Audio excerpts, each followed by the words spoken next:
And but so much has been happening in the work of your magician of self in the field of Tantra Maat.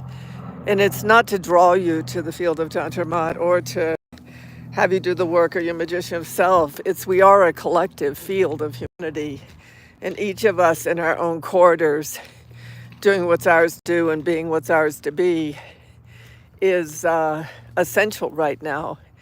So I'm just reporting from one of the corridors, one of the islands in the time territories of creation of which we're all a part.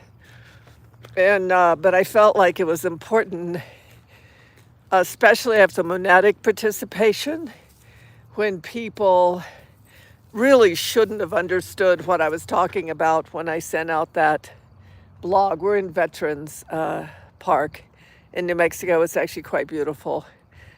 Kevin, my my grand dog, and I walk here. So I thought it'd be a lovely place, except for the shaking of my hand. I thought it'd be a lovely place for me to have this conversation. So depending on how well you can hear me, close your eyes if it if the film jogs too much, because I'm following Kevin. He's not following me, as you see. Now I get to go under the tree. Wait, Kev. Wait for me. So he's eating salad. So in the field of Tantra Maat, it's about creating a coherent, congruent, cohesive field phenomenon within which the ripple effect of coherence, cohesion, and congruence can feed the greater collective, which we're all a part. So in a way, I'm addressing them, and I think it's about to rain. So you might get to see me in the rain too. But in one way, this is addressed to them specifically. In another way, because of the monadic participation and people who had not been part of the direct work we've been doing, were still resonant in the larger quantum field of which we're all a part. So there are a couple of things. There's us. And the us isn't our belief systems, because our belief systems can be quite different.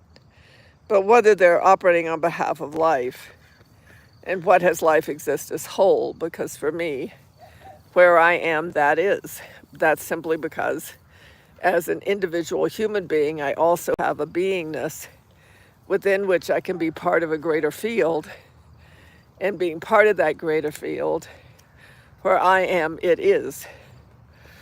And right now, we're starting to move into what I call recall, which is actually pretty complex to try to talk about in a short video. But I just needed to be with everybody today and really let you know that there's a complexity of coherence happening, these sort of amazing cohesive entanglements. That means we're a group or an individual is working on something somewhere, and out there somewhere, a group of people or an individual is working on something, and they're crocheting, entangling. And because the unity, there's a collective group of humanity not having to be part of the same function or not having to be part of the same system or beliefs or doings, but there is a cohesive collective in the field of humans that is beginning to resonate as part of the greater system of reality that once existed here, where everything operates on behalf of everything else, everything's part of everything else, everything is in relationship with everything else, and yet everything has its unique and individual, unique and essential place, but it's all moving into the next greater whole. This is Kevin having his morning drink. These are all letters from Vietnam veterans all over the walls to their family.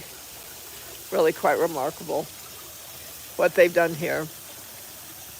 So to the field of Tantra Maat, the monadic participation and your magician of self, you want to go back and read You want to explore what is it to be a field being a field, where I am, it is.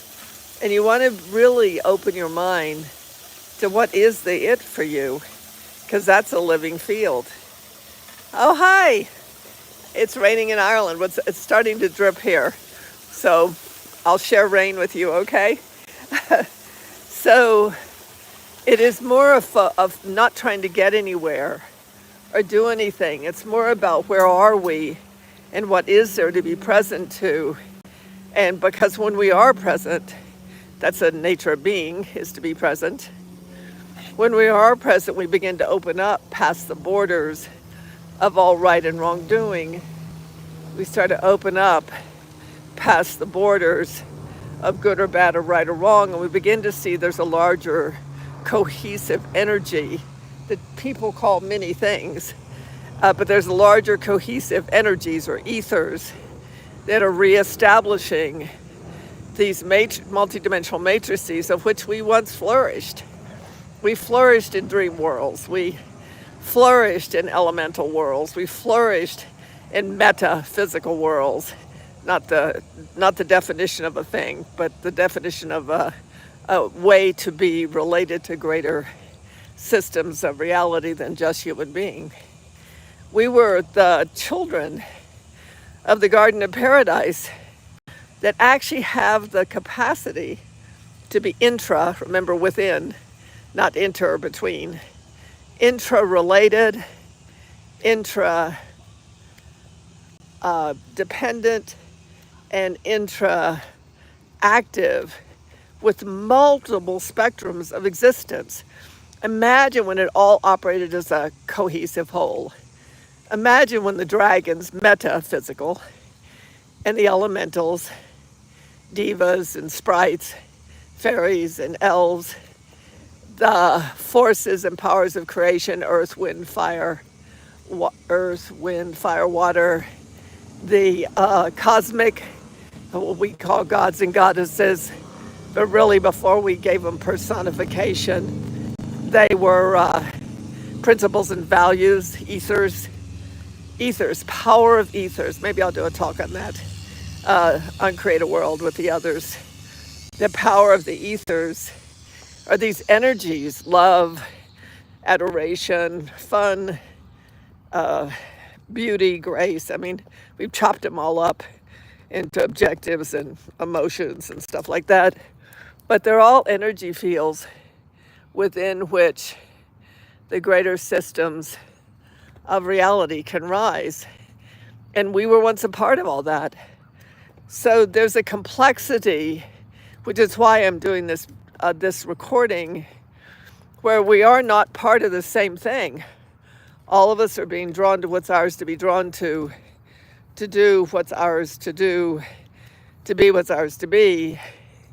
But it's all happening in a pause in the power of time, of where these time territories are folding back into this moment of time within which whole new systems of reality can rise.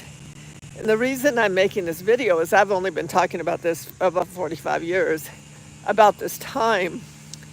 But those of us in the field of Tantra Maat are beginning to recognize this complexity of, I call them cohesive entanglements, where we're all having different experiences, but they're overlapping. And I mean this really literally, like we used to do, like in communities, cohesive communities. We're not all isolated to a single dogma. They were diverse, incredibly diverse, but all of them were paying attention to wholeness, to holisticness, to holographic dynamics and things like that. I'm obviously using short topics because every one of them has a whole world unto themselves. But the point is that, like for instance, in a different group where some of us are doing some kind of work with Dom and her, Italy, a specific body of work we're doing, where we have buddies in something called the Guardians in the field of Tantra Maat, where we have somebody living in Norway, somebody living in Australia, and this work we were doing in the Damanhurian work, and all of us began to have experiential states, both metaphoric, dreamlike, and sort of channeled, which is really what our imagination threw up in our mind. But it was interesting that that diverse group of people could feel we were all paying attention to something much larger. Something was informing us. That's what creation does. It informs us. And if you're not operating in a cohesive relationship with creation, then you're not in a collective, then you don't get to realize things are occurring. But it's not just that things are occurring, it's that we begin to have direct experiences of what's ours to do in the face of that occurrence. All the old books were written about we can't stop what's happening.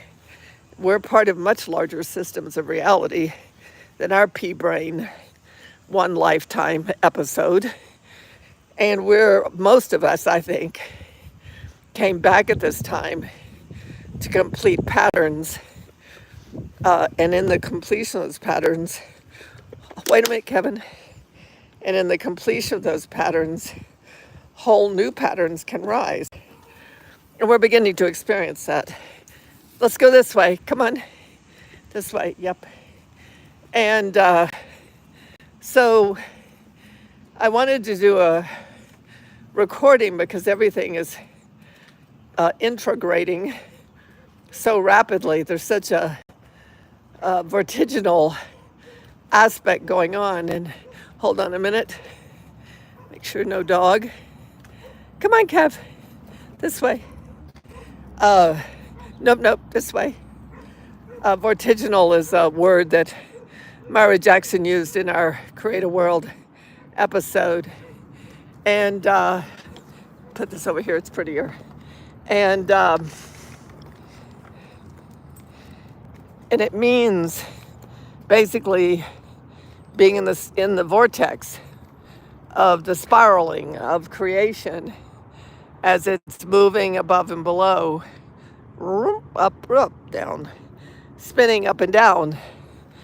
We don't feel the spin. We begin to notice, like a tornado that gathers everything into itself, we begin to notice that, what? Are you ready to go? Okay, let's go. Come on. Yeah. We begin to notice, oh, there's a refrigerator. Oh, wow, look, that refrigerator is Antarctica. Oh my goodness, we're getting all these experiential states and visuals and dreams and all sorts of things because something is occurring. And when you can begin to observe what's occurring in a multi-complex way, you begin to have access to what's yours to do and yours to be. It's what will be the source of our survival in this stage of evolutionary, devolutionary complexity, which is creating this vertiginal, this spinning vortex of so above, so below, taking in all the all the activities of what is happening and moving it into a next cohesive whole. All right. Thank you all for being with me. That's what I wanted to send out for people, and then I just have to figure out how I go off the screen.